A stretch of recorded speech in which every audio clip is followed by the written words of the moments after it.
Hello and welcome everyone. Andy Bryan here again from the Soul Pathway. And today I've got another fantastic interview that I'm looking forward to sharing with you today. I'm interviewing an old friend that I interviewed before actually, and we had a fantastic interview. I think it was last year or maybe even the year before. Yeah, the year before, probably even, yeah, 2018 or 2019, like Yeah, around. it was a while ago, but today I'm off here with Ashley again from FD11 Ministries. And Hey, today we're going to be speaking about spiritual entrepreneurship and the importance of really stepping into that for each and every one of us, because we're in the midst of a grand awakening right now. And we both had this discussion before the call in conversation already about the real need for each and every one of us to really step into who we are so that we can be of service to others and of service to this awakening, so that we can heal and support each other, but again, so that we can support the raising of consciousness of this planet. I'm really looking forward to this conversation. Before I get started, though, I wanted to welcome Ashley. So, welcome, Ashley. Tell us a bit more about who you are and what you do before we jump into the hey, show. hey everyone, I am Ashley H.A. Williams. I initially started off as using tarot as a means to help twin flames in their relationship based on biblical principles. Since then, I still do that slightly, but I'm more so into um, biblical training or teachings and helping people awaken through the biblical text using tarot under the realms of alchemy. And that includes like from channel tarot readings, healing practices, and helping them to be able to decode and understand the biblical text from an ascended perspective. Fantastic, fantastic. And I know we had literally had this conversation before we jumped on the call as well, about how, no discredit to religion, and we spoke about this before, but so in some ways, we can see aspects of religion to be quite singular in some ways and not expansive. And I know, with you speaking about tarot and Bible and philosophies there, it's more about that expansive consciousness, isn't it? And not so much just Exactly.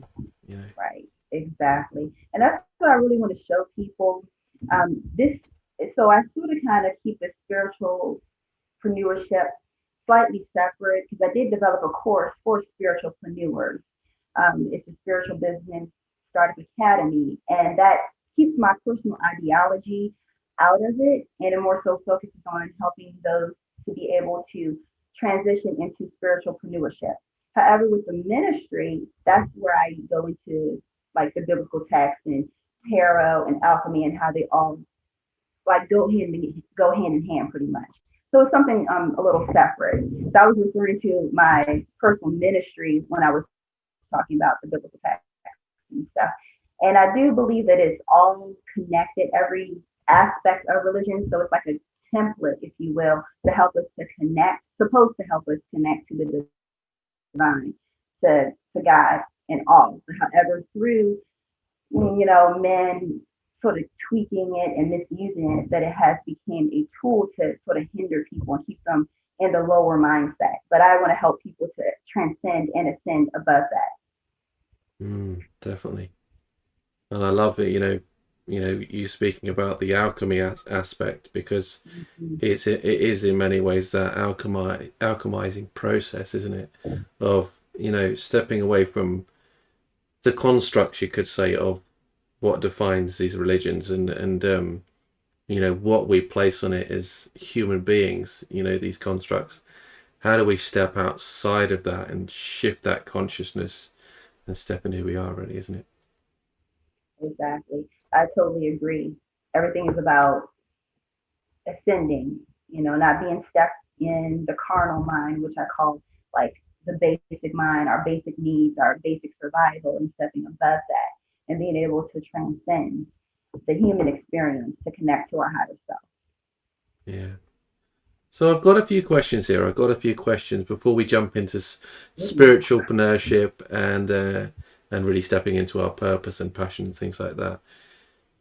Because there are many people that are awakening, and their old self is very much tied to these religious aspects, these beliefs and ways of living. And some people believe that they really want to step away from that completely so that they can, step into who they are, And I personally believe that they don't need to leave anything behind. It's all about bringing those beautiful aspects into the present so it can support them in becoming, rather than just holding back. Because I personally believe there's beautiful aspects of religion, and there's aspects that aren't so conducive to who we are, So my question to you here is where do you see that, and how do you see people bringing those aspects of religion into their present so that they can honor who they are and in the becoming of the spiritual aspects of themselves?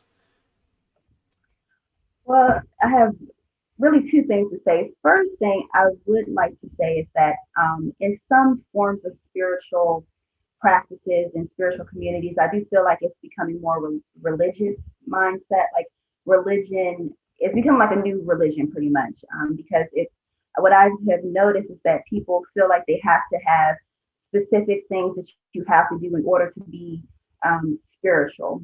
And once again, I think that that is becoming more of like people becoming more stuck in their human mindset. So what I would say is like stripping away all titles altogether is just to acknowledge how the Most High, the Divine, God works throughout your life to let you know that the Divine, that God is real. And it transcends just what people would try to put a title on. That's first thing to first recognize that, and to first recognize that we are all equal, regardless of our race, our religion, our sexual orientation, or sexual preference. That once you understand that, and you understand symbolism, you understand the work and the flow of nature and how God or the divine uses nature, that you will understand that religion, it is like it's supposed to be a guiding tool to help you ascend. And to be able to step out of that, once you step out of that, then you know that you are able to master yourself. Because really, religion initially was formed to help us to master ourselves and to be able to connect to the divine. So when you understand that that was the initial purpose of religion, you would know how to utilize the tools that were put in place to help you master yourself. Very interesting. Yeah, I like that. Yeah. And it's interesting you say that as well, because, as we're awakening, we realize we're so much more than just these specific constructs. And there's, in a strange and bizarre way, you could say that nothing defines us, and yet everything does at the same time. Right. In a strange, awakening perspective, because, like you said, it doesn't matter what your sexual orientation is. It doesn't matter what your race is. It doesn't really matter what your beliefs are. What matters is you being completely who you are, mm-hmm. and honouring all those different aspects, isn't it, really? Yeah, I totally agree. And through my own personal journey, which it has been a journey, that I feel so much more empowered now that I understand the stories behind the religion. I understand the purpose behind the religious practices. And I could leave them, or I could take them, or I can transform them and make them work for myself. And that has been a real eye-opener experience that I want to share with other people to help them to be able to heal and really step into their own divine mastery. Mm-hmm. So there's an interesting question that comes here then. How do we bring tarot and religion together in terms of helping people alchemize who they are and really step into who they are to become? Because tarot is an amazing tool for divination, uncovering aspects of ourselves and and really seeing into the potential of what the future might bring, isn't it? Yeah. So I grew up, I share a little bit about myself to sort of kind of keep the picture on how I started to use tarot and the biblical text hand in hand. So I did grow up in a biblical background. We didn't go to church religiously, but we would, peep in and out here and there. As I became an adult, I threw myself into the church. And that's where I learned a lot of my spiritual basis. That's where I learned a lot about the spiritual realm. And nothing, it didn't really feel completely right as far as with a lot of the laws and commandments and stuff. So fast forward like years later, and I just so happened to be on YouTube and I seen a tarot reading and I was like, wow, this is really cool. So as I continued to awaken, when I got my first tarot deck and I started to read the Bible and look at the symbolism on the cards, because I'm not traditionally taught, I'm intuitively taught, well, by the spirit, of course. Yeah. But I realized that the symbology is just the same as the biblical text. When I pull a tarot card and I look at it, it reads just the same and it feels just the same as me reading the biblical text, the Bible. And as I begin to study, then I understand that the analytical mind, the masculine, is the bit when you're reading the Bible, from the allegory to the wording to the stories, all of that. It deals with the masculine side. And the tarot deals with the feminine side through the symbolism, tapping into the subconscious space. And both of them are under the realms of alchemy. So alchemy, there's different types of alchemy from chemistry to mental to spiritual alchemy. And the different symbols all deal with different aspects of yourself and how to master yourself. And when you get into the tarot, you get into the tarot real will that you also get into astrology. And astrology is also under the realm of astronomy. So they all go hand in hand. And you're able to fully know yourself when you know about the symbology and you know about astrology that deals with your natal chart, and you're able to use the tarot, the symbology on the tarot, and then with tapping into the masculine aspect to really tie it all in together when you go to read the biblical text. Or, you could read whatever it may be, whatever specific spiritual literature that feels comfortable with you, you're able to find that symbology and more about yourself because of the fact that you have done that additional study. So it all ties hand in hand to me because of the fact with the symbology, astrology, astronomy under the realms of alchemy, and then you have the stories that tie it all in. So that's the way how I see it. I don't know.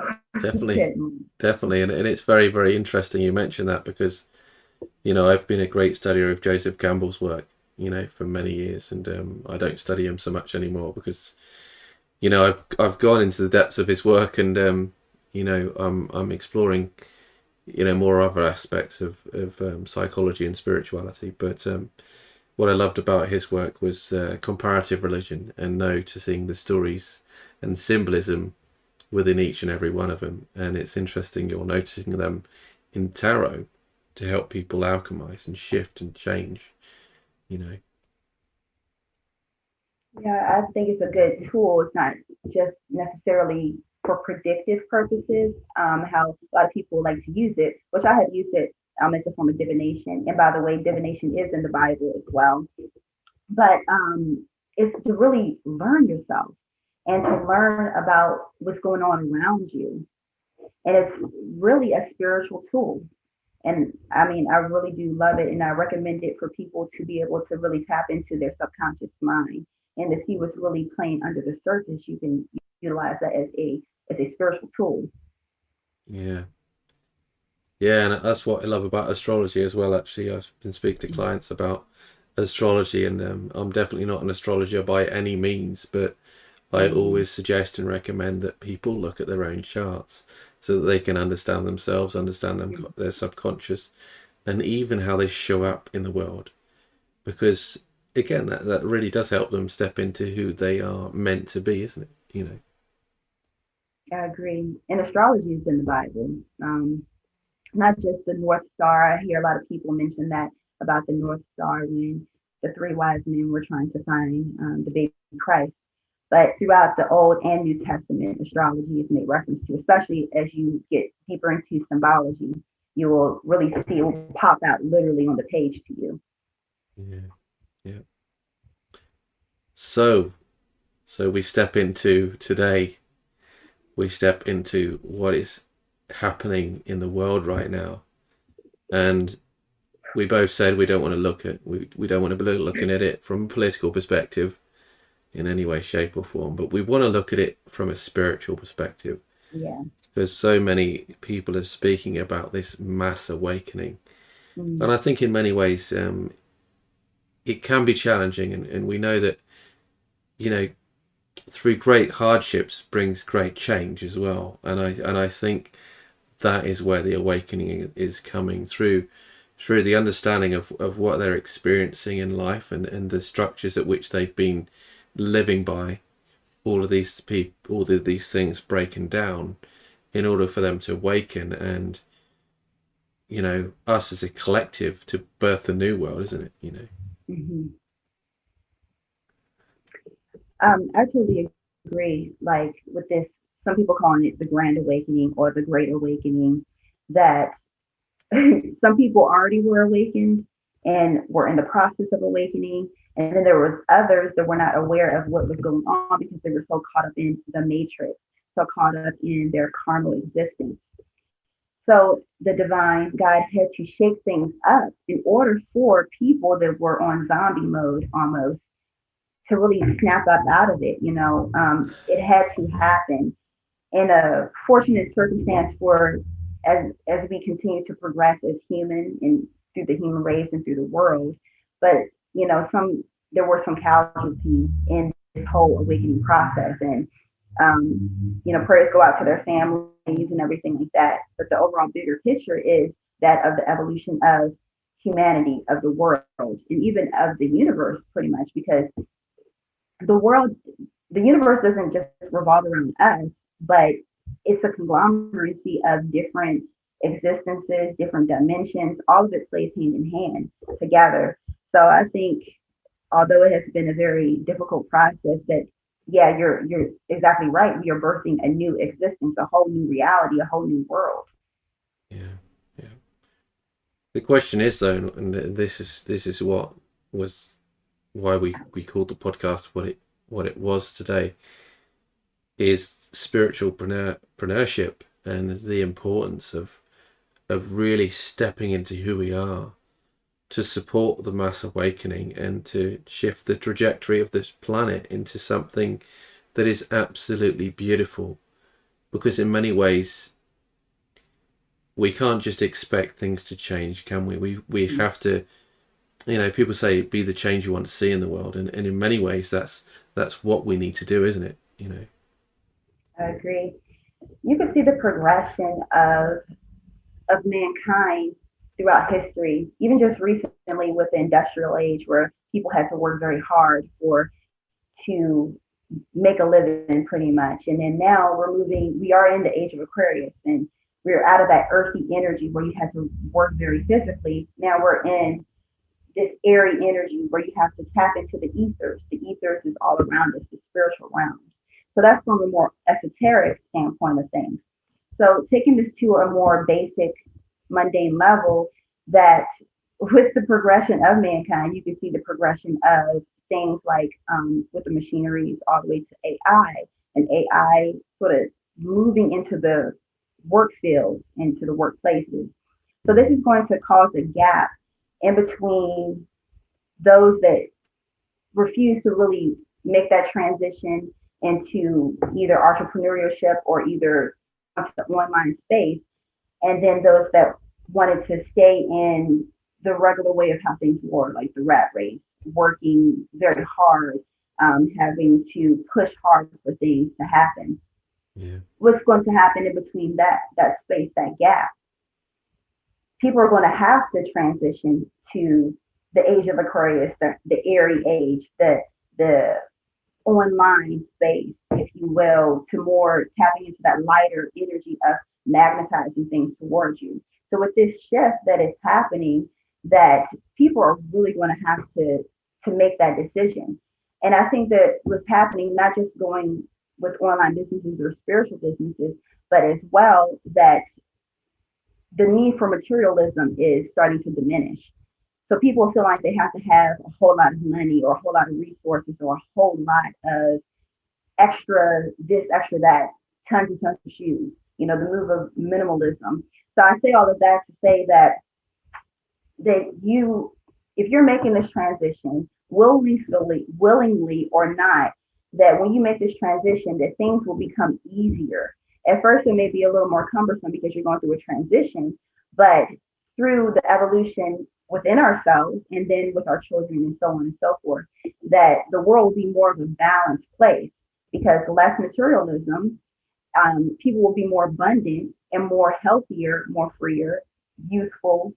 And with that, they'll be really stepping into what they're called to do. Now, I also have to say this too, that even before with our grandparents, our parents, our grandparents, and previous generations, that there was a need for each one of those progressions to happen. And everybody was living and doing a part of their purpose at that moment. Now, fast forward to our incarnation where we are here now.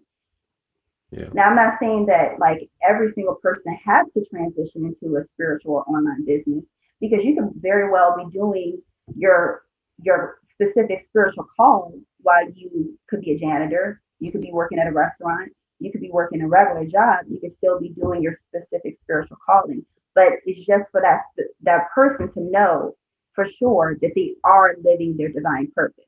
Yeah. That's my main focus right here. And so with that being said, I'm not more so wanting to just push spiritualpreneurship necessarily, but I just want people to know that if you're living your calling, continue to live your calling. Tell your story, share your story.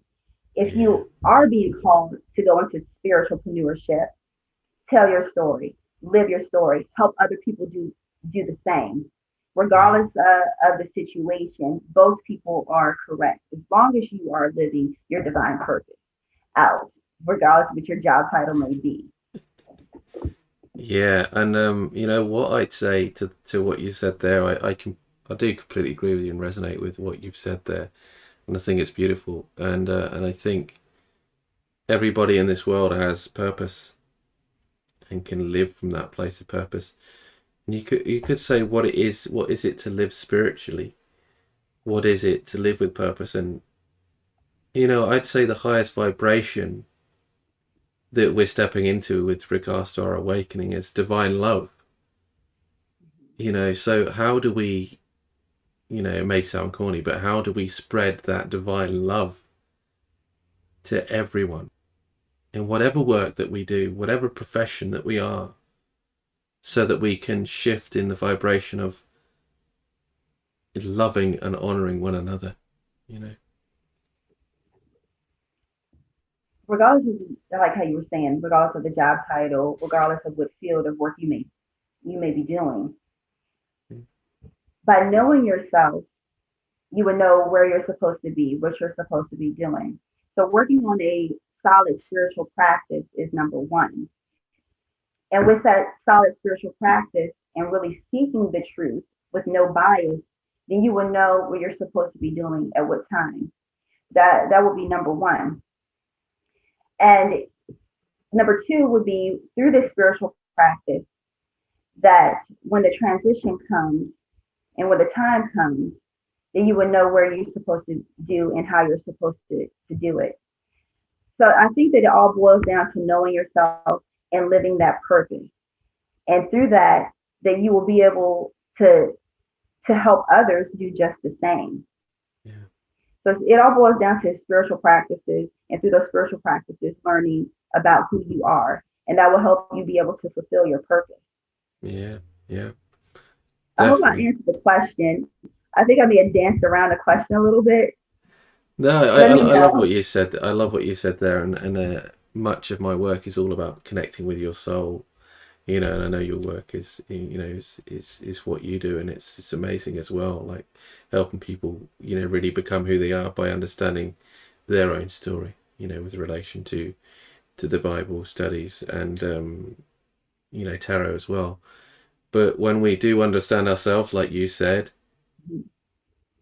it's funny how we show up in a different way to the world, don't we?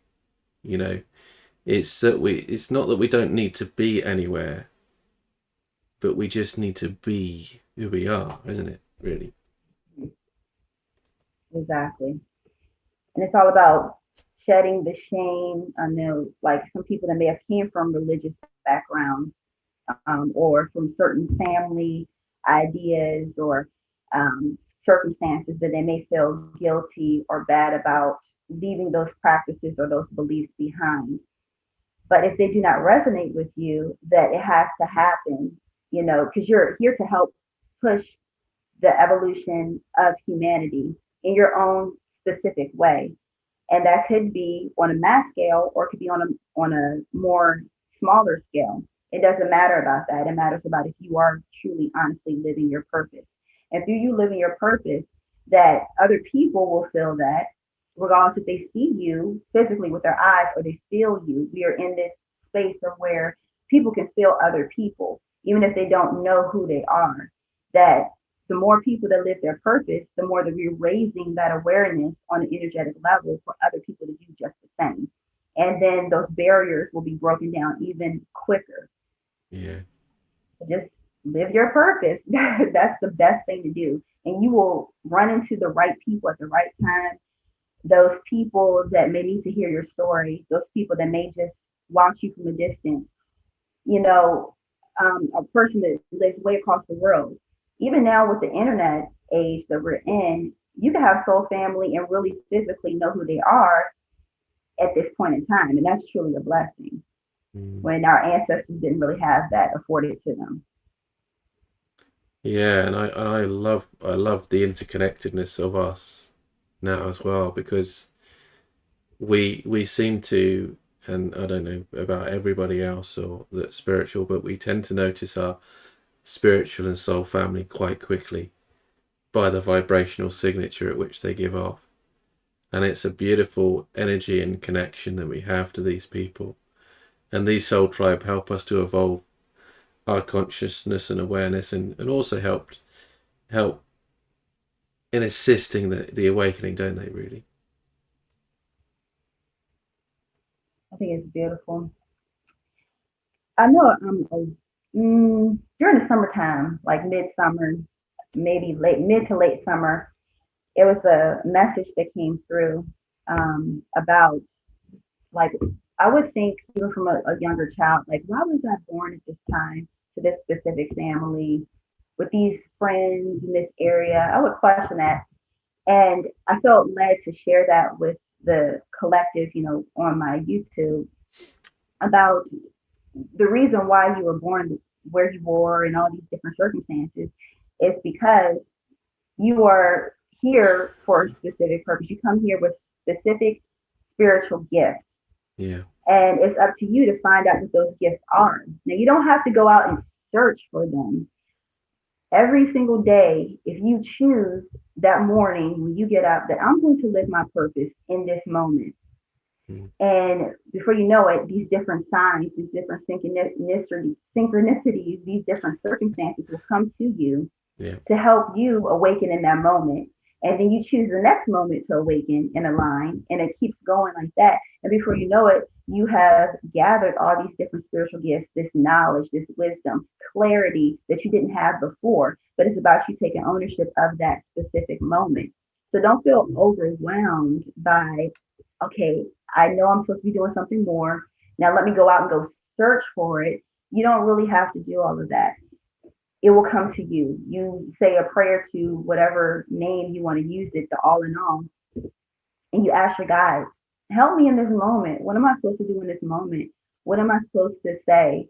How am I supposed to be? Give me a truth. Give me an understanding, a clarity, and it will come. It really will come. And if you ever question why am I born at this moment, these parents, I find that can be pretty common when I was doing one-on-one work with people, that is because you have a specific purpose for this time that you were born in the area that you were born in. Yeah. And this is expanding out even to different places because of the internet. So if you were born at a different time and you had a message that needed to reach somebody in Africa or in Asia, how would you have done that? But you were born at this time because you have a message that needs to go out to other people. But it will come to you at that right moment where you're supposed to say it to who you're supposed to say it to. So I had to Definitely. share that little tidbit for those that may feel like sometimes you may feel like overwhelmed or you may question things that maybe that gave a little insight or Yeah. some little encouragement, hopefully, for some listeners. Yeah, well, I like what you said there because, you're talking about your parents and being born at a specific time. When we look at our astrology and our conditioning, our parents play a big role in, forming our character, Mm-hmm. whether we like it or not. It's an aspect of who we are, isn't it?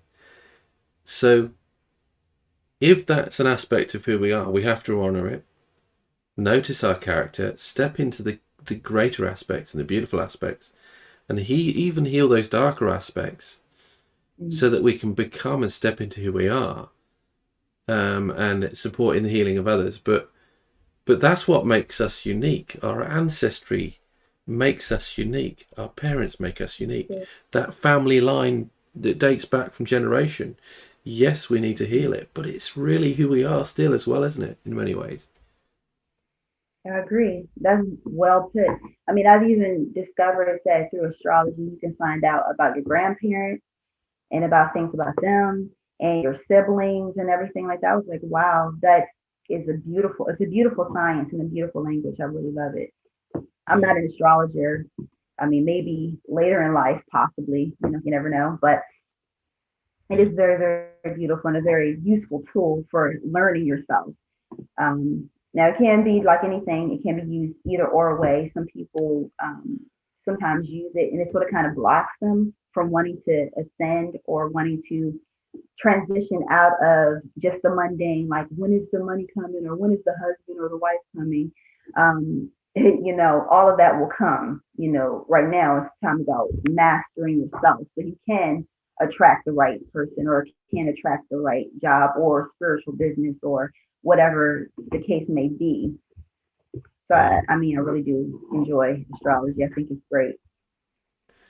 Yeah, and the interesting, yeah, I love astrology, and I was recommending to a client just before we jumped on this interview today that what I'd love for you to do is starting off by exploring your sun sign, your moon sign, and your ascendant. Mm-hmm.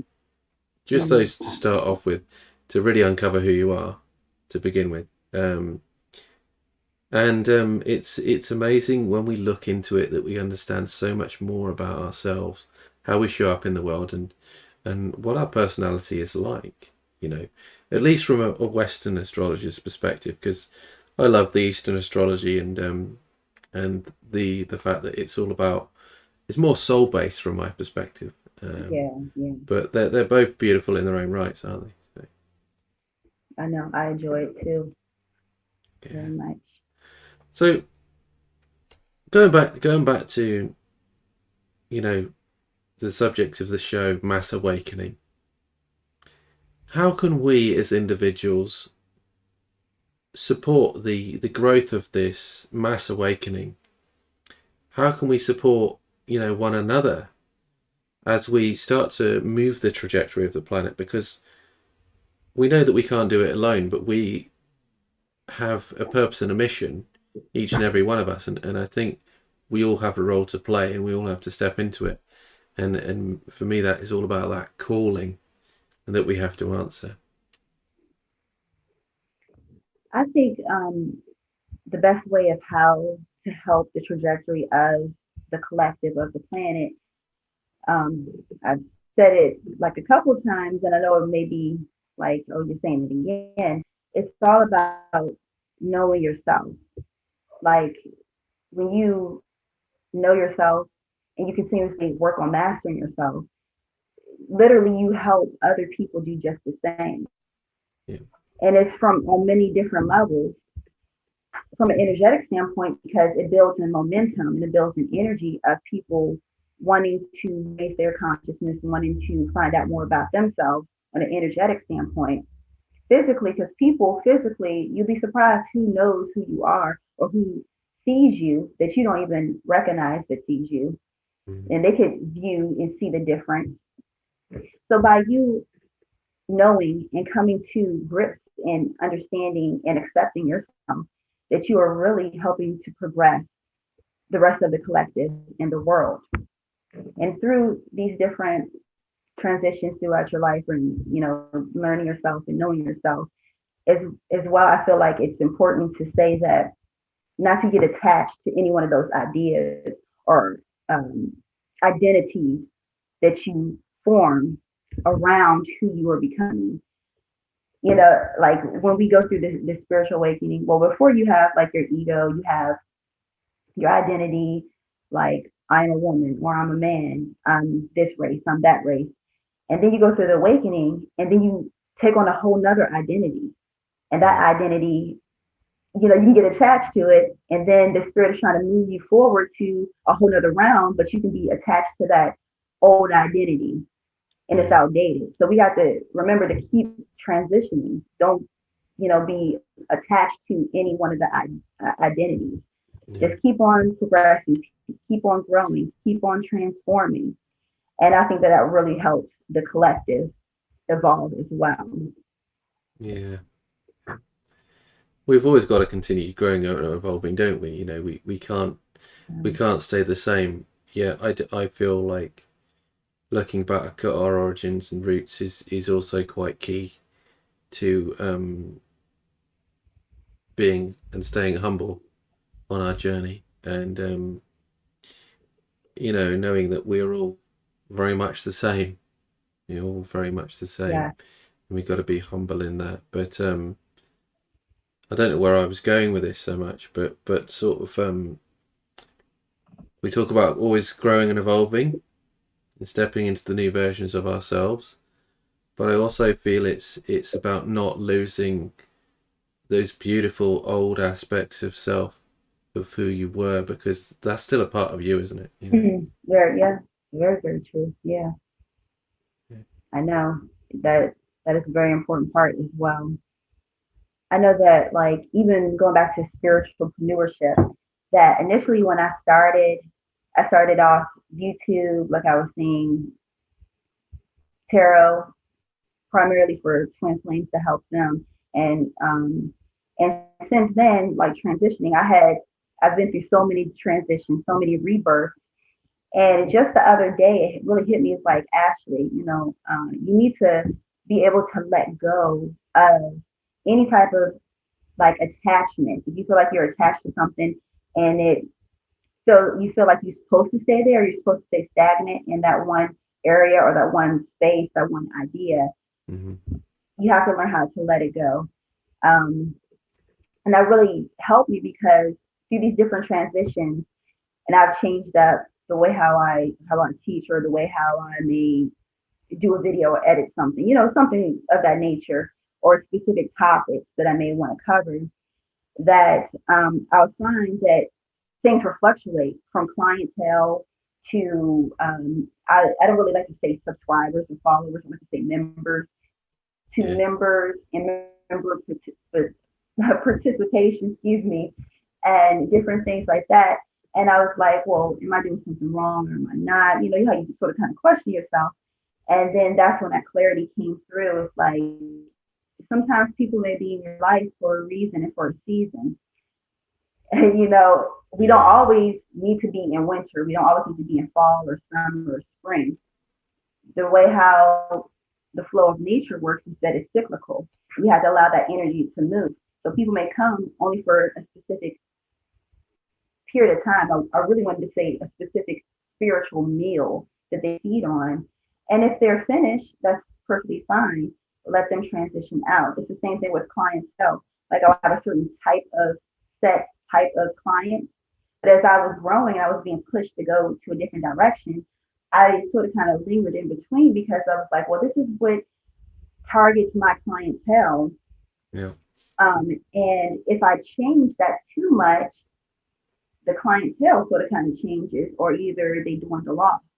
And the spirit was reassuring me that you got to keep moving, you got to keep progressing, because eventually If you are stagnant, that your information and the flow of information, downloads, rebirth, all of that will become stagnant. And eventually, what happens with stagnancy? It dies off. So I had to keep progressing. For those that may already have a following, a spiritual business or clients or whatever, if you feel like you're being called to offer different types of services or different types of information or change your message a little bit, you really feel like the spirit is calling you to do so, that's perfectly fine. It's for a reason, you know. You don't have to be stagnant. Allow that energy to move and propel you forward. Definitely, and in the words of Joseph Campbell, you know, make sure to answer that call. The universe will open doors for where there was only once walls. For when you follow your bliss, and it's all about following your bliss, following your passion, following your purpose, stepping into your passion, and really being that spiritual entrepreneur to guide people into the next phase of their lives, you know. Very true.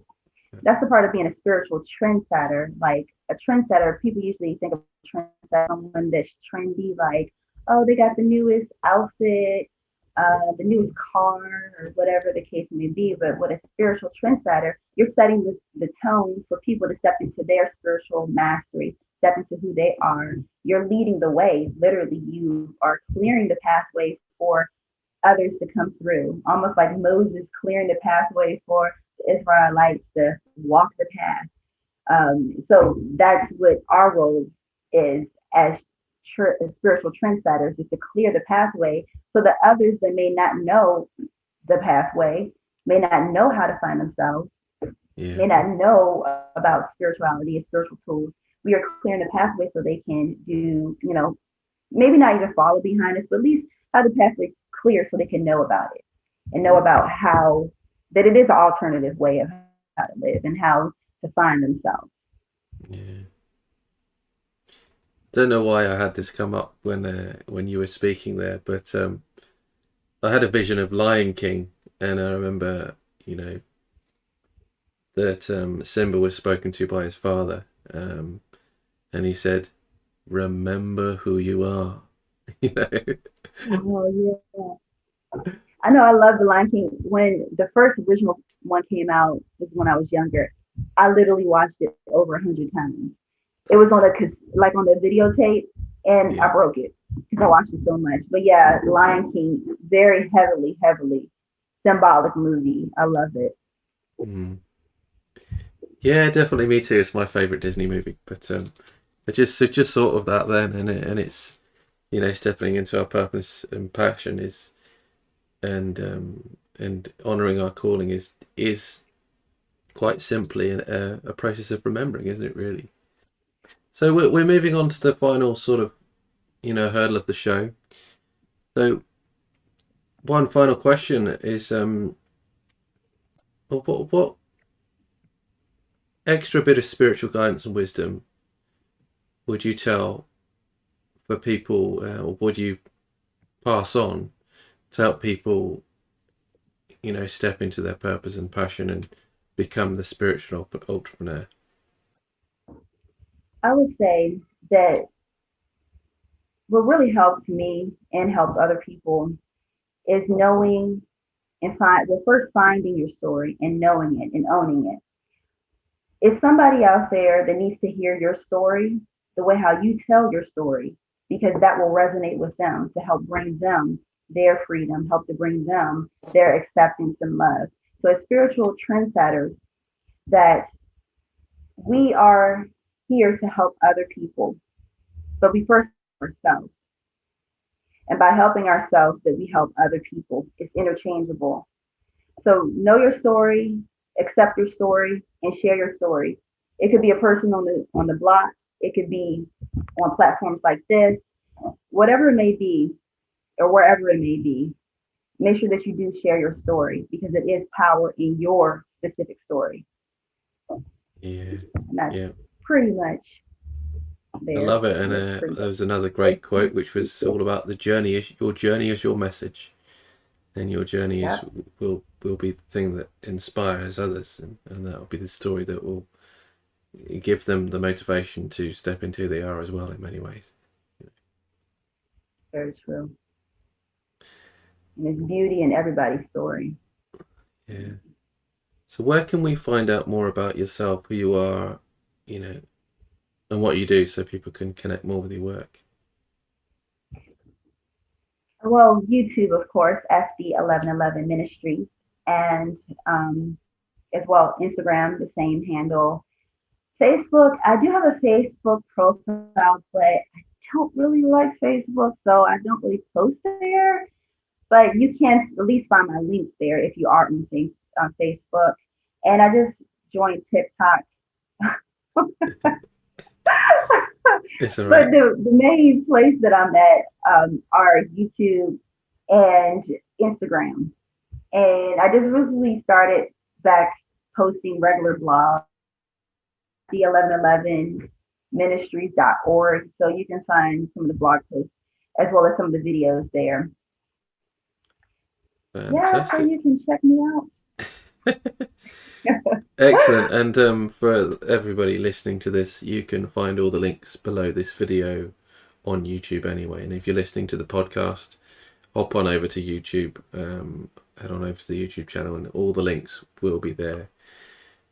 With that, I will say thank you so much for tuning in. Those of you who are listening, thank you, Ashley, for being here and sharing your guidance and wisdom today as you support people on their spiritual journey in this process of mass awakening.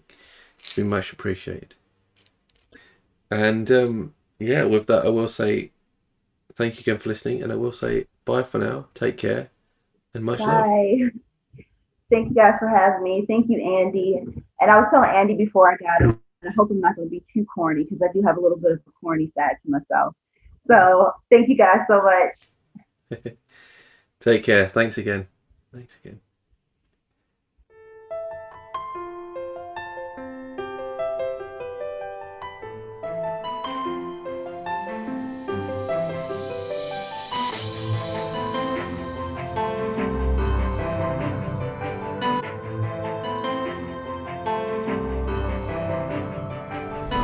It's also about the masculine coming back into balance. I had reconciled my mind and my soul. A world opened up that words cannot describe. But you have to love yourself. You can only love another to the extent to which you love yourself. That simple yet profound truth.